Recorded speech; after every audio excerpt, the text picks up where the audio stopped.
Get the life, nerd. Hey everyone, Alkali Lake back again, this time for part 2 of our big cosplay breakdown video series. If you missed video number 1, please click on the video to your right and go straight to that and watch it first. It's important that you watch these in order, that way you know what I'm going for and how to break down your big build. This will help you tremendously if you ever plan on competing. Things can get out of hand when you're competing, materials, budget, time, and it can be very overwhelming. So I hope this video really helps you. Today, we're going to be talking about materials, how to decide what you're going to use, and then how to source your materials. So very important part of the build process. Today is mostly about creating your wish list for materials. You're going to break down the build, break down each piece by piece, and then write down what you'd like to, in theory, build that piece out of. For budget's sake, most of the time you'll probably be choosing foam, but there are other things to use too, such as 3D printing, fabric, leather, Warbler, or any other type of thermoplastics. There's so many different options. So you create your wish list first, and then when we get to part 3 of the series, when we start talking about budget, that's when you can edit your wish list. Now, this is a long series. Usually I do all of this in one day, but it's a lot to think about, so we're breaking it down into 4 pieces. So let's get to it and talk about the materials process and how to find the best materials for your big build. And today we are talking about Bane Bloodhoof, which is the giant Tauren next to me. So let's get right to it, everyone. All right, so we're gonna get to it and start with the best / worst part of this cosplay, which is the stilts. Now, I've already made stilts before when I did my Draenei Paladin cosplay, and I have to tell you, they're not fun to walk in. And so I have learned a lot after making my first set. So this time I'm going to do things a little bit differently because I don't think I mentioned this in the first video, but I am not wearing this cosplay. My husband is wearing this cosplay. So he is nearly 6 feet tall. He's like about 5'11", and I don't want to go with wood stilts, which is what I did for my Draenei Paladin cosplay. We are going to go with metal stilts, and I found a really great tutorial by Willow Creative, and we're going to pull that up right now. So here we are at Willow Creative, and I love this website. She's a very talented cosplayer, and she often puts her build logs on here. So this is her Digi-Stilt build log. And it's very detailed. I'm just going to sum it up for the purpose of this video. You can visit this back on your own. She does provide a list of materials, so we'll reference this build log for the list. I do want to note that you need to make sure to read all the way through, because at the bottom of the build log, she makes notes on things that she changed later in the build. So don't just, casually read this and only go purchase materials from the top. Make sure you read all the way through and decide if her feedback adjustments are going to be right for you and your build. So I create an Excel spreadsheet, which I know might sound a little bit tedious, and it is, and I don't do this for every build. So, I don't want you thinking I'm all amazing and such and always on top of my game, because I am nuts. Half the time I'm screwing around and thinking I can do more in a shorter time frame than I can. But I don't want that to happen to you, and I've learned a lot in my 6 years of cosplay. From now on, for all my big builds just like this, I'm going to be doing this type of list. And I did this with my Draenei Paladin, and it was very helpful. So for stilts, we're going to refer to Willow Creative. And it's going to be aluminum and steel and, with nuts and bolts. And there is elastic and strapping. And that's going to be expensive. It's going to be one of the more expensive parts of our build, but we'll cover that in the next video. But it's important to start with the biggest part of your build first, and then go from there. Because if you start, building something simpler like the headdress or the jewels or like epoxy casting, like the simpler things, and then you get to the very end of the cosplay and you realize, oh my goodness, these stilts are going to cost me like $150 to make. I'm not sure I can budget that. Then you didn't really assess your build very well from the beginning. So right from the beginning, we know we have a heavy cost in creating these stilts. We'll go through this pretty quickly. The Hooves, I would ideally like to 3D print, because I've made hooves before as well, and I learned that having to make them twice sucks. So I'd rather make the digital file first and just print it twice. But if that's something out of my skill level, because I've never done that before, then I'll just default to making them out of foam, because I've done it and I already know how to do it, and I can reference my patterns from my last build. All right, leg wraps, and I'm gonna turn the model for this because it's important. Also, again, this is from Wowhead, and it's a 3-dimensional file, which makes it amazing to try to look at the materials needed for your cosplay and the design. And did he just scratch himself? That's that's funny. Okay, so anyhow, these wraps, I can definitely tell it looks like there's some sort of metal or metal-esque edging. So I'm going to do that out of foam, but we want it to look like metal, which is important to note. And then there's stitching, and there's multiple layers, and it's a leather kind of look. Now, I've made Garrosh Hellscream before, and I did a leather overlay on top of foam. So I think that this is what we want to do here. So pulling up this materials needed, we're going to do foam. Let's see, I need probably a 3/4 inch leather straps to do the stitching. And then we need faux leather. I actually prefer to use faux leather whenever possible, just because to try to be mindful of animal cruelty and also for cost. So faux leather is what I'm aiming to use here. And then I think we need foam triangle dowels, and that's for the trim. What I'm not going to note on this list is whenever we need to use paint, because paint's just kind of a given. All right, the eagle knees. Once again, I'm going to try my hand at 3D printing. I've never done it before. I just got a brand new 3D printer for Christmas, so this is a goal. Now, I want to make sure to mention sourcing files from other 3D printers. A lot of websites will allow you to download files for free as long as you promise not to profit off of selling those files. A lot of creatives like to share the materials. They just don't want you making a lot of money off of things they created, which makes total sense. So on a lot of websites, you have to check a little box saying, I promise I will not profit off selling this item that somebody else made. Now, if you are taking somebody's file and using it for cosplay, it's good practices to make sure to credit them whenever you post anything about that particular prop and saying, hey, I got the file from such and such website, from such and such designer. It's just a best practices thing. And yes, it does get tedious to constantly write that on every single photo.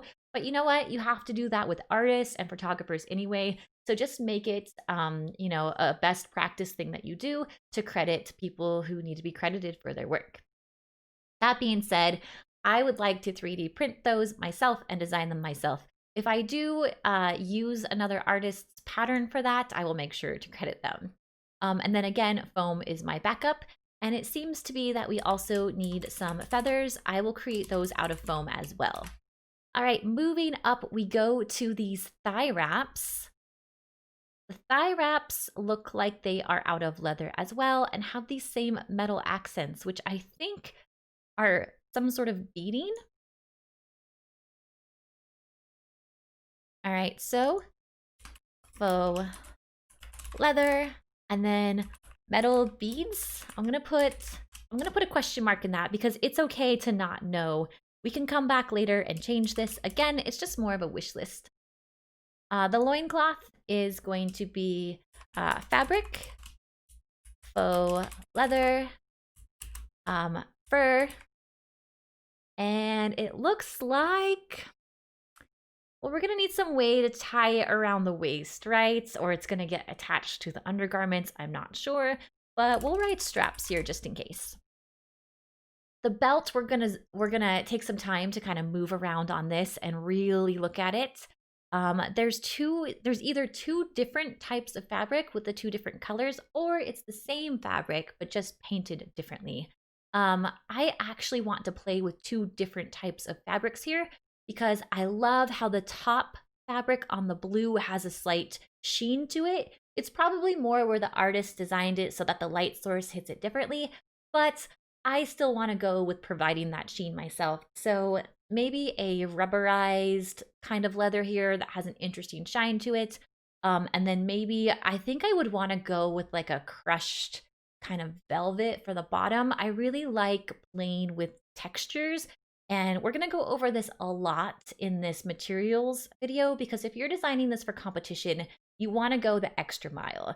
So yeah, sure, I could just use a basic fabric and I can paint it different colors, and I think that's what most people will do. But competitions have grown, competitions have completely changed. Like nowadays, needlework, a needlework category in a competition, they use lights a lot. Just look at Casey Renee when she designed her winning look for, I think it was TwitchCon 2018, 2017. I actually don't remember the year, but anyway, I'll try to link that somewhere here. She won, and she had lights, like a ton of light work, which is lights and batteries and LEDs all through needlework, which is just, times are changing. So people more and more are looking for you, even in a larger than life or SPFX build, to have really well done items, not just the fact that, dude, your piece is huge, like this cosplay is huge, and like you built this 7-foot tall thing, but yet your sewing sucks. You just can't get away with that anymore. So I'm going to make sure that the needlework in this is flawless and that I choose good fabrics. So I'm leaning towards, let's see, I said crushed velvet.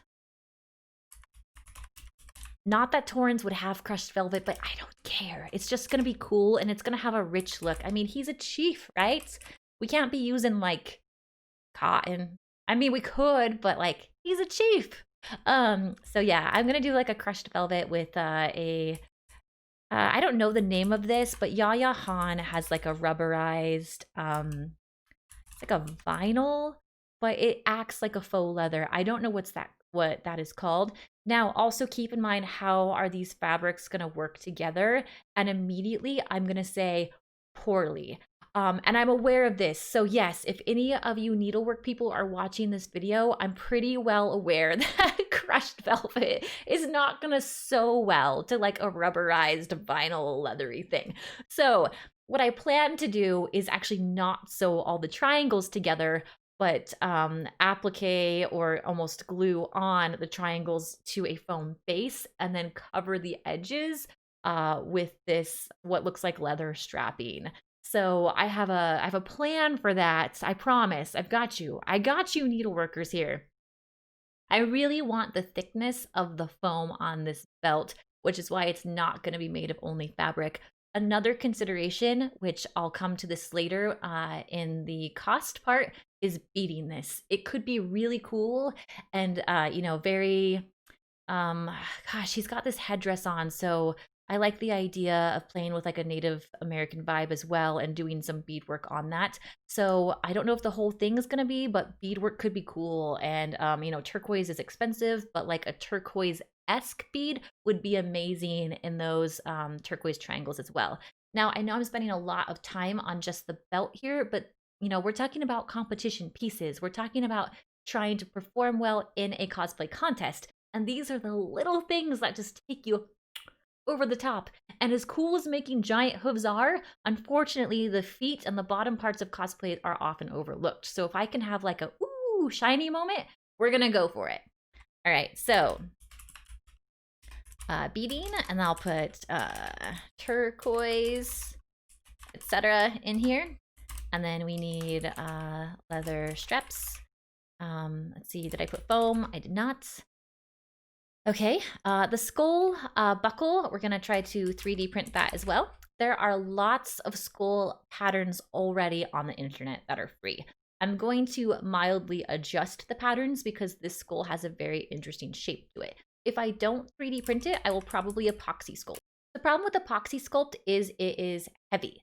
So you have to make sure that if you're applying epoxy sculpt to something, that your base can support the weight.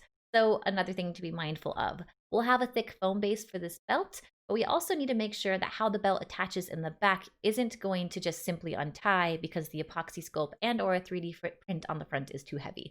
So keep that in mind as well. All right, let's see, 3D print or epoxy sculpt. Torn panties. Let's spin this again. He's got this really interesting, he just itched his bum again. Oh my gosh. Undergarment here. So we're gonna go with, you know, very similar to other parts of the build, faux leather, stitching. Okay. Also, I don't plan on this undergarment piece being able to come off. I plan on it being attached to the muscle suit. So I'm going to make note of that. It's important to note that if this was going to be a piece of clothing coming off, that you might need to involve some form of stretch. Now, there are really great faux leather looking fabrics that do have some form of stretch to them. I think off the top of my mind, they're usually just 2-way and not 4-way, which is another thing to consider when sourcing your materials. Side pouch.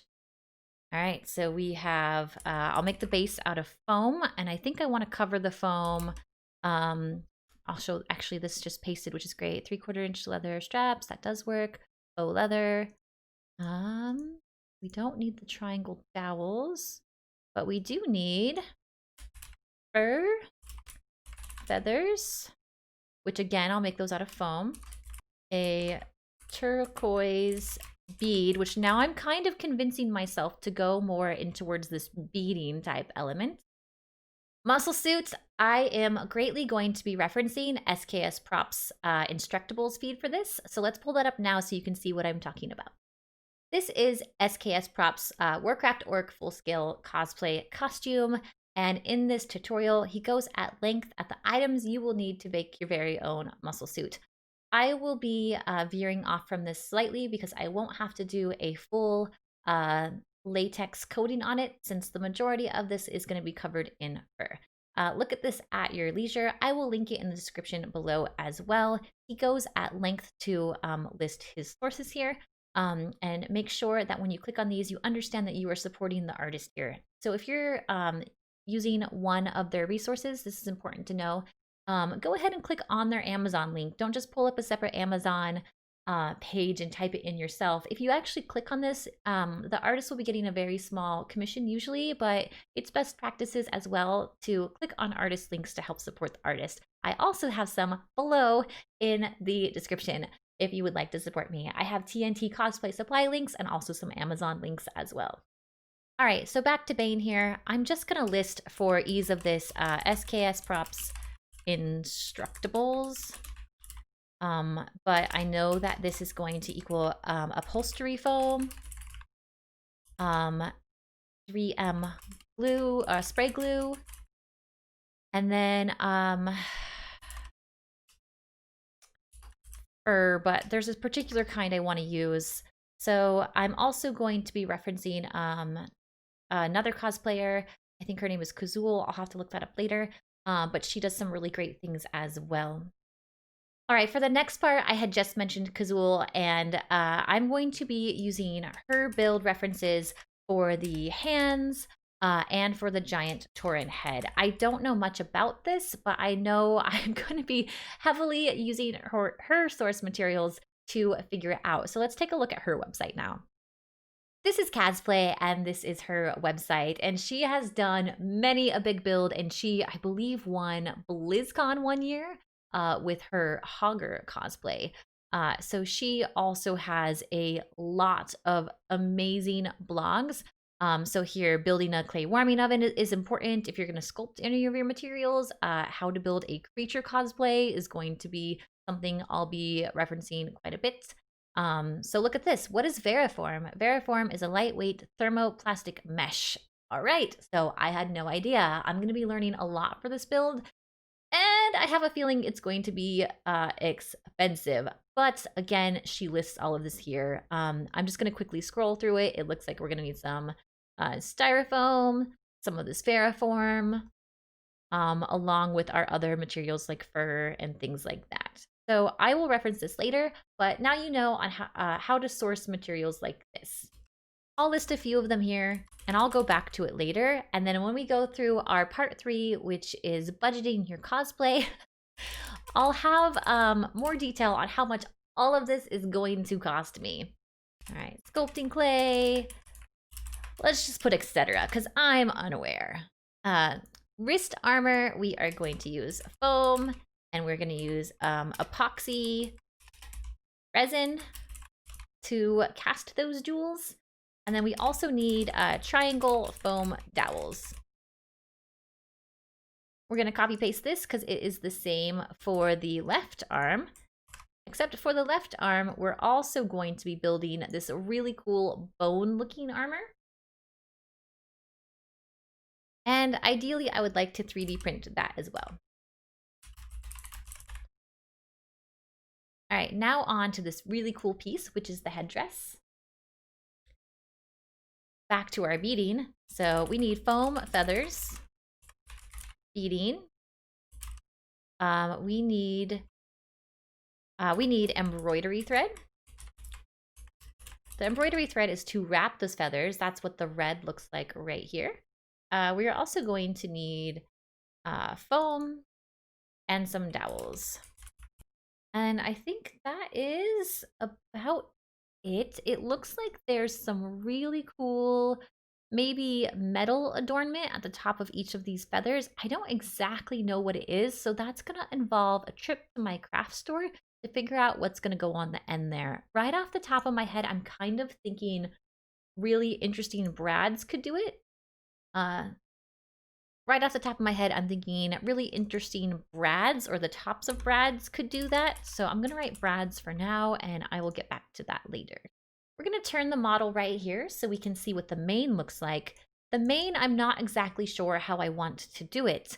I like the idea that all of this hair looks very separated and very pieced out, and I don't know if I'm gonna get that look from fun fur. People call it fun fur. It's another word for like that fake fur. So fun fur. Or I might actually make this out of foam, like people do with some of those really cool wigs that you see where it's like very anime looking, and the entire wig is made out of foam. So that's something to consider, and I'm not sure yet what I'm going to do there. Turning the model again, we now have a good look at the totems. The totems are definitely going to be made out of foam because these are very large, and I definitely don't have enough skill level yet to be able to 3D print something like this. And it'll be much more cost effective to do this out of foam. I'm going to turn this to the front so we can take a good look at the eagles here. Let's see. I think this is all just foam. There might need to be, I think I might need some support structure in there, but I think the support structure could come out of foam as well. The question is going to be if any of this cosplay is going to light up. Now, I don't think I need to go the extra mile for this cosplay, typically, but it's something I might assess and come to a conclusion to later.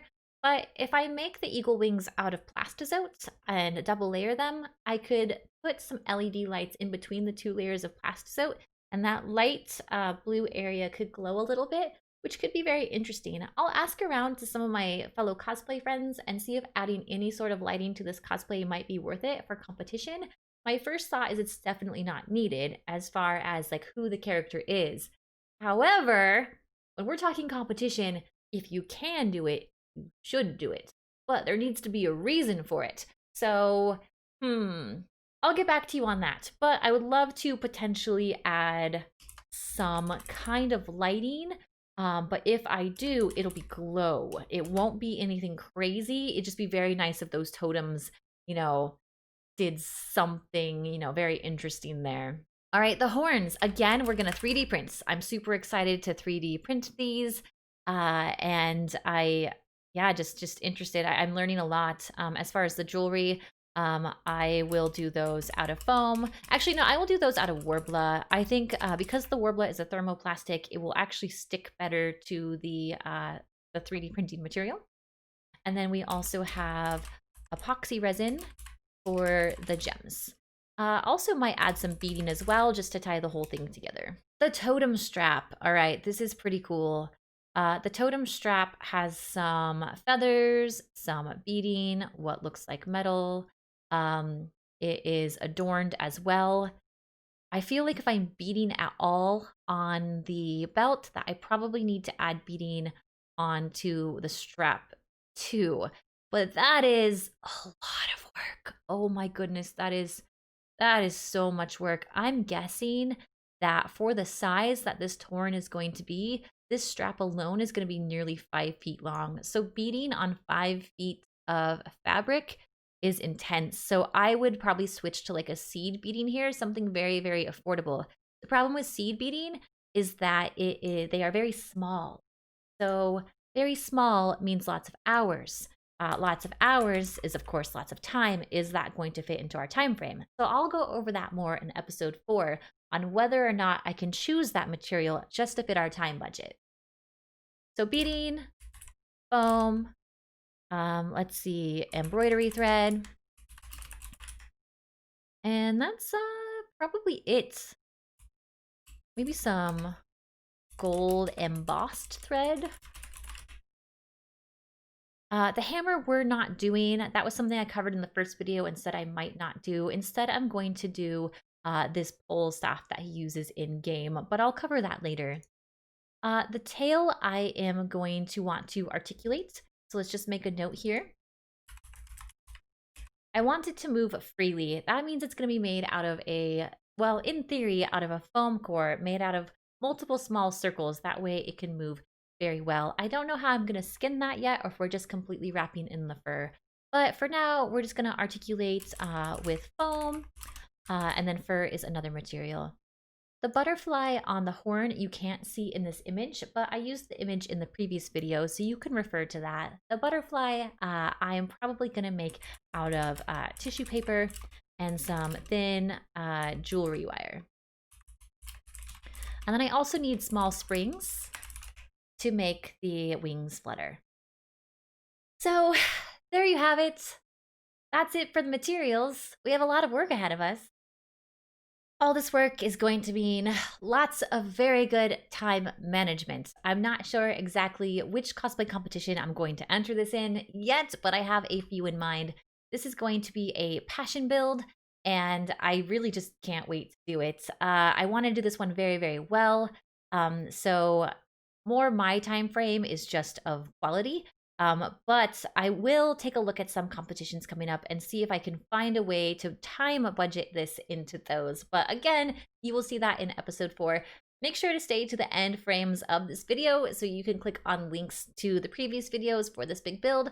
Also, I have some more basic tutorials about how to cut foam, how to use all sorts of materials for cosplay. I do want to say, quickly before the end of the video, that if you are using foam, and I am using a lot of foam in this cosplay, that I highly recommend TNT Cosplay Supply. I'm also an affiliate with them, but I'm not just saying that because I'm an affiliate. I've used foam from, well, pretty much everyone that sells foam, and I have to say that TNT's foam is far superior. It doesn't pill up if you have to sand it, which is very, very important. I'm going for a high quality finish on this particular cosplay, and I really just don't want to have to worry about my foam pilling up when it's sanded. It cuts well and it bonds well. So if you were thinking about using foam for your next cosplay build, make sure to click on my link below and take a look at their different types of foam. They have a ton of different types. We'll also be talking about which type of foam to use in the next video, which is budgeting your cost for a cosplay. And we will talk about the different types of foam there because they cost different amounts. So thank you for watching this video. Make sure to hit like and subscribe if you want to see more. And don't forget to tune in for videos 3 and 4. Thank you so much, everyone.